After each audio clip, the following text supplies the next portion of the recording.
Merhaba, Bir Dünya Havadis'in yeni bir bölümüyle karşınızdayız. Bugün konuğumuz özel ve önemli bir isim. Savaş muhabirliği denince, gazetecilik denince, foto muhabirlik denince akla gelen önemli isimlerden biri. Orta Doğu'da da kendisi uzun yıllar gazetecilik yaptı. E, ve kendisini birçok tabii ki önemli çalışması oldu. Fakat en çok bilineni Halepçe katliamını dünyaya duyuran o meşhur fotoğraf, Sessiz Tanık adlı fotoğraf. O fotoğrafla tanıyoruz. Ramazan Öztürk. Merhaba Ramazan abi, hoş geldin yayınıma. Merhaba, merhaba Mehmet, merhaba. Hı hı. Benim için de özel bir yayın diyeyim çünkü ben 1997 yılında iletişime başladım. Ve genelde iletişime başlayan öğrenciler çok bilinçli değildir ama ben özellikle gazeteci, haberci olmak istiyordum ve savaş muhabirliğini hedefliyordum. Maalesef olmadı. Daha sonra çalıştığım kurumlar ben çok istememe rağmen bir türlü göndermediler. Değişik alanlarda muhabirlik ve editörlük yaptım. Fakat işte savaş muhabirliğini hedeflediğim için sizi hep takip ederdim mesleki çalışmalarınızı 97 yılından beri. Yani bizim gibi o zaman genç savaş muhabirliğini hedefleyen genç haberciler, gazeteciler için bir rol modeldiniz, hatta efsaneydiniz diyebilirim. O yüzden benim Teşekkür için ederim, de sağ olun. Sağ olun. özel bir yayın. İstanbul Üniversitesi İletişim miydi? Yok değil, benim Selçuk Üniversitesi'nden mezunum Selçuk ben. Üniversitesi. Evet. Hı hı. Ben ilk sorumla başlayayım Ramazan abim.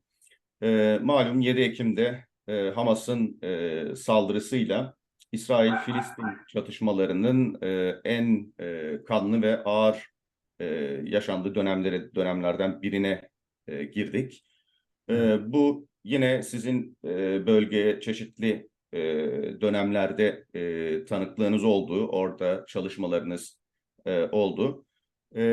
Bunlara da değiniriz yayında ara ara. Fakat ben öncelikle şunu sormak istiyorum. Bölgedeki tavrı en çok merak edilen aktörlerden biri Hizbullah. Hizbullah'ın ne yapacağı çok merak ediliyordu. Hizbullah lideri Hasan Nasrallah'ın açıklamaları merak ediliyordu. Çünkü yaklaşık bir ay boyunca 7 Ekim'de başlayan çatışmalardan sonra yaklaşık bir ay boyunca bir açıklama yapmadı, sessizliğini korudu. Geçen hafta da işte 27-28 gün sonra da bir açıklama yaptı. Siz daha önce Nasrallah'la röportaj yapmış bir isimsiniz. Hizbullah'ı da takip ettiniz. Hizbullah'ı ve Nasrallah'ı yakından tanıyan bir gazetecisiniz. Nasrallah'ın açıklamalarını nasıl değerlendiriyorsunuz? Bu ne mesajlar verdi ve Hizbullah bu savaşa sizce dahil olur mu? Ya şimdi bu bir inat savaşı aslında. Yani şu an dönüştüğü durum onu gösteriyor. Zaten 75 yıldır kanayan bir yara, e, bitmeyen bir savaş. Bugünlerde de artık son aşamasına geldi ki son derece kirli, son derece kuralsız, insafsız, acımasız bir savaş. Tabii bunun en önemli dikkat çeken noktalarından bir tanesi de dünyanın seyirci kalması. İşte ikiye ayrılıp birinin Hamas'ı, bir kısmının da İsrail'i destekler tutumları yüzünden orada insanlar ölüyor. Şimdi kimse insanların öldüğüne dair, yani sivil günahsız çocukların, kadınların, yaşlıların öldüğüne odaklanmıyor. Ee, Daha çok böyle siyasi bakış açısıyla olayı değerlendirmeye çalışıyorlar. Ve bir kısmı da diğer tarafta dinsel bir bakış açısıyla değerlendiriyor ki bunun ben pek sonunu da göremiyorum. Tarafının da, yani hangi tarafın ya da bir tarafın kazanacağına da inanmıyorum. Şimdi Nasrallah gelince, Hizbullah'a gelince, yani her güç kendi bölgesinde oluşan şartlarda isminden söz ettirir. Hizbullah'ın kuruluşuna falan gitmeyeceğim. Yani bunun nasıl kurulduğunu, ki onun ruhani lideri Ee, Fadlallah'la da 2 kez görüştüm, röportaj yaptım. Bir sefer bir belgesel için, bir sefer de gazete röportajı için. Kurucusu da odur zaten. Sonra Nasrallah'ı bıraktı. Nasrallah işte daha genç bir lider olduğu için, öbürü de Orta Doğu'da özellikle böyle din ağırlıklı çevrelerde sözü dinlenen bir ruhani lider olarak kaldı Fadlallah. Şimdi o dönemlerde Hizbullah'ın yani ortaya çıkış itibariyle bölgedeki durum, onların o günkü eylemleri, seslerini duyurmaları, işte mücadele hedefleri daha net, daha farklıydı. Yani bugünkü dünya olmadığı için öyle diyorum. Fakat değişti. Şimdi Nasrallah çıkmış diyor ki biz bunun intikamını çok ağır alacağız diyor. Bu sadece siyasi bir söylem. Gerçekte nasıl bir intikam alınabilir bugünkü şartlarda, işte o tartışılır. Yani İsrail, Nasrallah bunun tecrübesini çok iyi bilir. E, 2000 2000 kaçtı? 2005'ti galiba yanılmıyorsam. Ya pardon 2006. 2006'da 2 tane Hizbullah İsrail askerini kaçırdı. İsrail Beyrut yerle bir etti neredeyse. Güney Beyrut. Evet, neredeyse değil, yerle bir etti. Ben oradaydım. Yani 2 tane asker için bunu yaptı. Şimdi bu İsrail'in ezelden beri bu konudaki tutumu biliniyor. Bugün ise bugün ise çok daha farklı bir boyutta olayın seyri. Gerek işte eylemler konusunda, gerekse kayıplar konusunda. Bugüne kadar olan tamamını çok aşmış bir seviyede. Şimdi Hizbullah lideri bunu çok iyi biliyor. Hizbullah lideri saldırdığı an Beyrut'un önce güneyi, sonra da belki Beyrut'un tamamının nasıl bombalanacağını biliyor. Bir. İkincisi, buna kim izin verecek? 2006'daki olayda da bütün Lübnan'daki siyasi partiler Hizbullah'a karşı cephe aldılar. Ve hepsi birinci derecede Hizbullah'ı suçladı. Ve Hizbullah yüzünden Lübnan'ın, yani devletin hedef alındığını, savaşın içerisine çekildiğini söylediler, konuştular ki ben bütün o hem Hristiyan kesimindeki siyasi liderlerle hem Dursi lider Velid Can Polat'la, bunlarla da konuştum, röportajlar yaptım. Hepsinin söz birliği ettiği mesele buydu. Dolayısıyla e, şimdi Hizbullah ben müdahale ediyorum, giriyorum işin içine dediği dakika Lübnan hedeftedir. Bunu da Lübnan devleti izin vermez. Yani Hizbullah demek tek başına Lübnan'ın hakimi demek değil. Yani bu gerçeği de kabul edelim. Ayrıca Amerika zaten önceden, daha ilk günlerden orada savaş gemilerini gönderdi. Niçin gönderdi oraya? İşte dışarıdan bir müdahale edilmesin diye. Yani Hizbullah'ın, İran'ın, Suriye'nin, ne bileyim işte ya da Irak'taki bu IŞİD kesiminin ya da ne bileyim daha çok İslami cihat gibi radikal örgütlerin müdahalesi olduğu takdirde işte oradaki o gemilerin orada olmasının sebebi de onlar müdahale edecekler. Dolayısıyla kim kaybedecek burada? Yine siviller kaybedecek.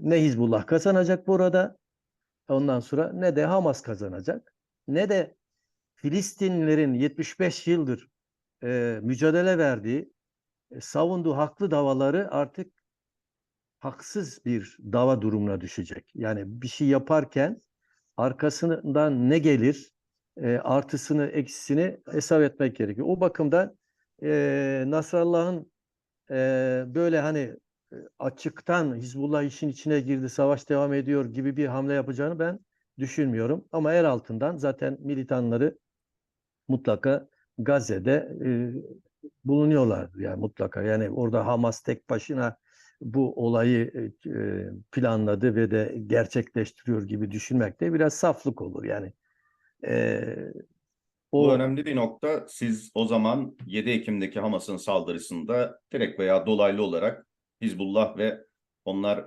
direniş ekseni deniyor sanırım, o tarz örgütlere. evet. Onların desteği olduğunu düşünüyorsunuz. Öyle mi? Ya o mümkün değil başka türlü. Başka türlü mümkün değil. Zaten her zaman vardı. Her zaman vardı. Bu şey olur. Nasıl diyeyim sana? Dolaylı savaş diyelim biz buna. Yani şöyleydi.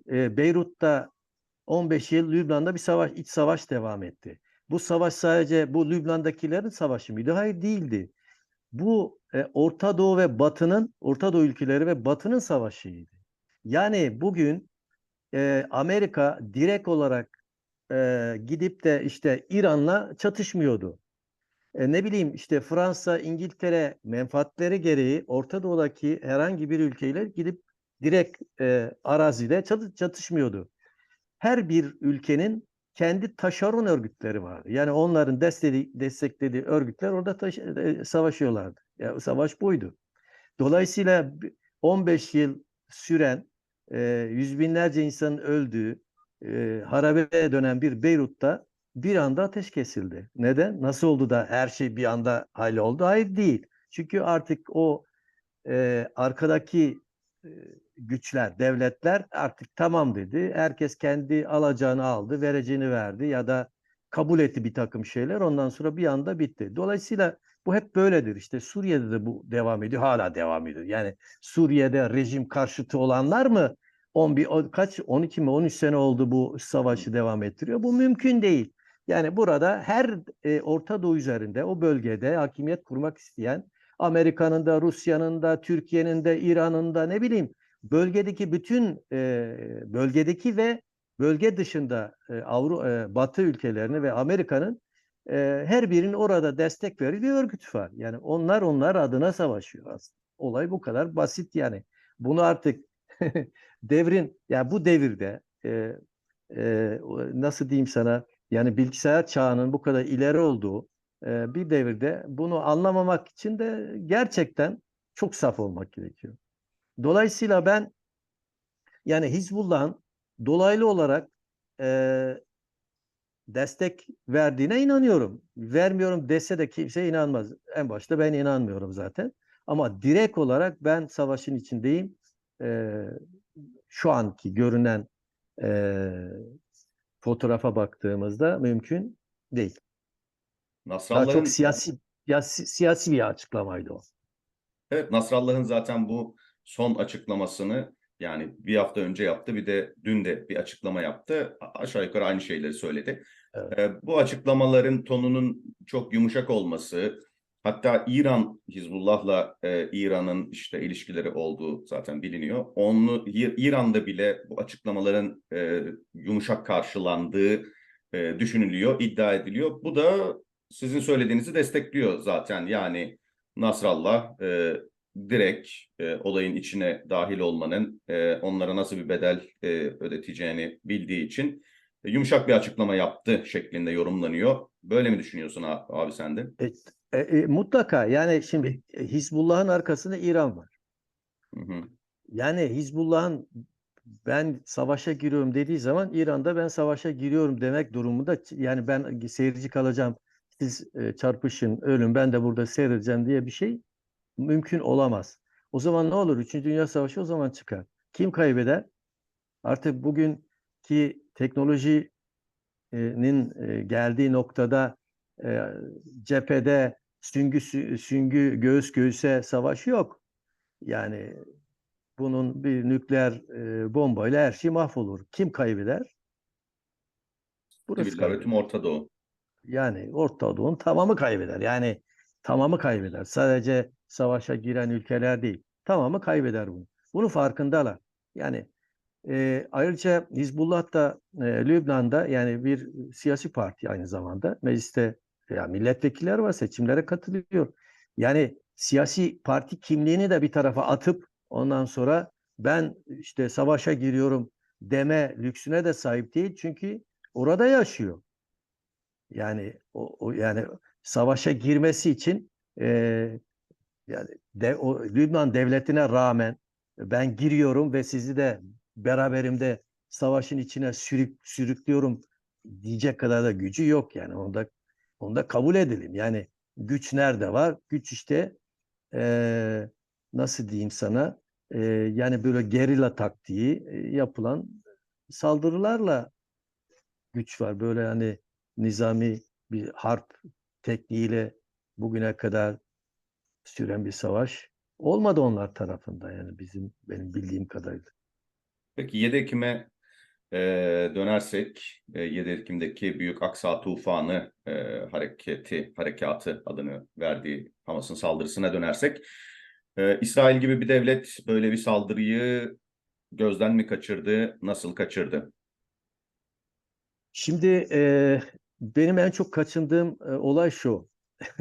Bizim bu 7 Ekim'den beri Türkiye'deki televizyonlarda 24 saat böyle herkes uzman. Uzman oldu. Herkes konuşuyor. Yani İsrail'in beyninden geçen, hücrelerinden geçen düşüncelerini bile bilebilecek kadar yetenekli, çok bilmiş arkadaşlar. Böyle oturup konuşuyorlar. Yani şimdi bu bir televizyon kanalına çıkıp İsrail'i görmemişsin, Hamas'ı bilmiyorsun, Filistin'e gitmemişsin, olayın içinde bulunmamışsın, o insanlarla, sokaktaki insanlarla konuşmamışsın, siyasisiyle konuşmamışsın, entelektüel insanlarla konuşmamışsın, sıradan insanlarla konuşmamışsın ve onların o gün, yani herhangi bir zamanda uğradıkları saldırıda iki tarafın da çektiği acıları, tepkileri bilmiyorsun. Ondan sonra burada oturuyorsun. İşte senaryolar çiziyoruz. Ben bunlara acıyorum. Zaten kamuoyu bu yüzden eksik ve yanlış bilgilendiriliyor. Yani slogan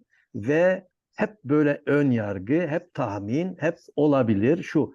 Şimdi ben onlar gibi İsrail'in niyetini okumak gibi bir yeteneğim yok açıkçası.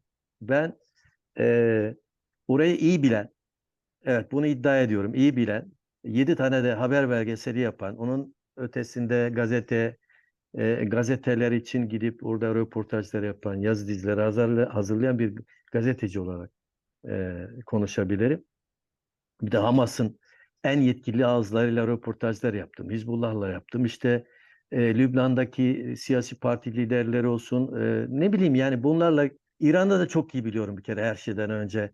İran-Irak Savaşı'ndan e, bugüne kadar İran'ın da cumhurbaşkanlarından işte düzeyine, cumhurbaşkanı ve bakanları düzeyinde insanlarla da görüştüm. Sokakta da görüştüm. Dolayısıyla yani bu tecrübelerime dayanarak ben ancak bir yorum yapabilirim. Şimdi İsrail onu bilerek mi, yani gelsinler cevabını veririz diye mi düşün, onu bilemem.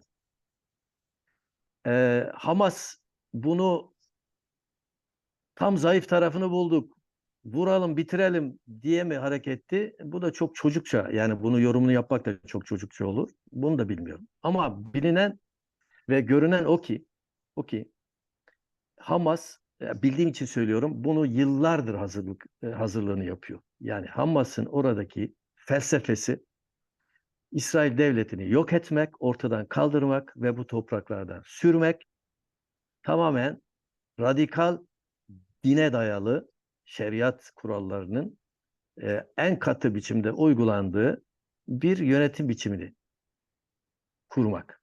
Ve ondan sonra da daha da ileride bir şey söyleyeyim.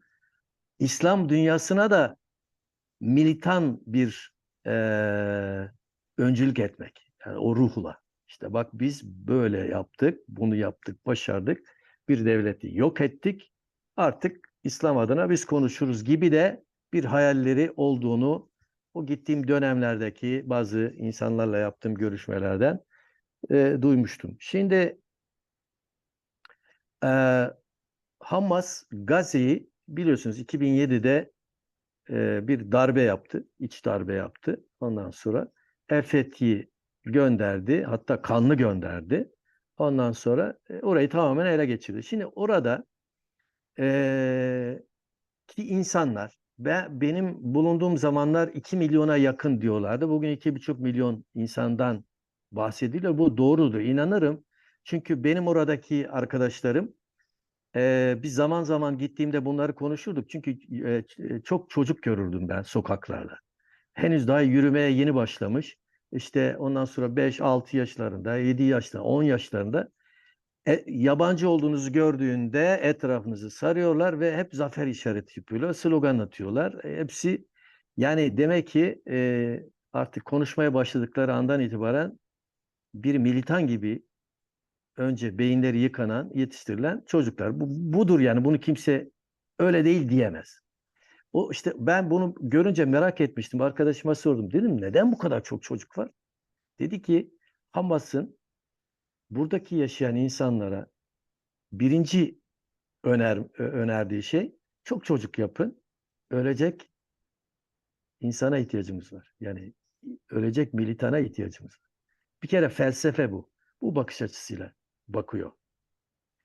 Dolayısıyla bu bakış açısıyla bakan bir Hamas yıllardan beri orada bir gün savaş olacak, bir gün büyük bir savaş olacak, bir gün kanlı bir savaş olacak. Ona göre tedbirlerini alıyor. Yani yeraltı tünellerinden tutun da ondan sonra yer altına kurulmuş hastaneleri, yer altında karargahlar, işte bunların şimdi mesela iddiaları kimse kabul etmiyor. Bu hastane altlarındaki sığınaklar, işte e, askeri karargahlar, ne bileyim işte silah depolar gibi falan filan. Ben şahsen hayır hiç yok demiyorum. Var gördüm de demiyorum. Çünkü her şey mümkün. Her şey mümkün.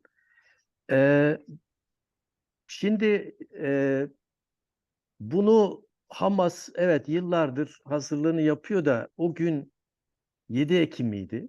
İşte o Evet. enteresan. Yani o gün o gün müydü? O enteresan. Bunu tek başına Hamas tamam karar verdik her şeyimiz hazır hadi başlıyoruz mu dedi. Değil mutlaka değil. Kesinlikle değil. Yani bunu kendisini destekleyen devletlerin, güçlerin haberi var. Haberi olması gerekenlerin haberi var. Yoksa tek başına bunun olması mümkün değildi.